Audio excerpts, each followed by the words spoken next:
గత వారం రోజుల నుంచి తిరుమల తిరుపతి దేవస్థానంలో ఒక ట్రస్ట్ బోర్డు చైర్మన్గా ఉన్నటువంటి బిఆర్ నాయుడు గారు కనిపించటం లేదు అనే ఒక ఫ్లెక్సీ తిరుపతి మొత్తంలో చక్కర్లు కొడుతుంది. బహుశా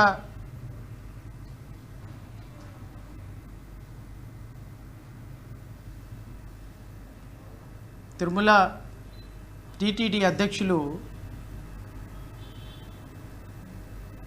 వెకేషన్కి వెళ్ళారా, లేకపోతే లీవ్ పెట్టారా, లేకపోతే రెస్ట్ తీసుకుంటున్నారా, లేకపోతే వ్యక్తిగతమైనటువంటి సమస్యల్లో ఉన్నారా అనేటువంటి అంశాల మీద ఎవరికి ఒక క్లారిటీ లేదు.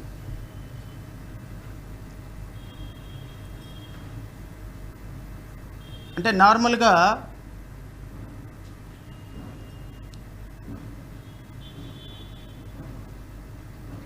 మా మిత్రులు సాంబశివరావు గారు చెప్పేటువంటి అంశం ఏంటి అంటే,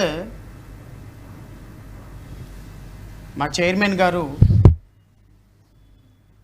ఒక్కరోజు కూడా హైదరాబాద్ రావట్లేదు,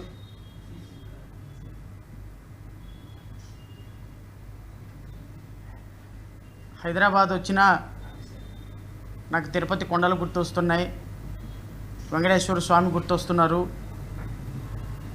నేను త్వరగా వెళ్ళిపోవాలి అని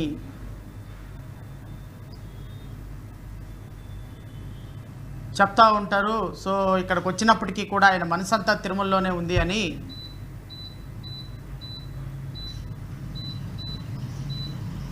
సాంబశివరావు గారు చెప్తా ఉంటారు. మరి తిరుమల తిరుపతి దేవస్థానంలో గత 10 రోజుల నుంచి బిఆర్ నాయుడు గారు ఏమైపోయారో, ఎక్కడికి వెళ్ళిపోయారో ఎవరికీ అర్థం కావట్లేదు. అందుకని కనపడటం లేదు అనే బోర్డు ఒకటి పెట్టారు.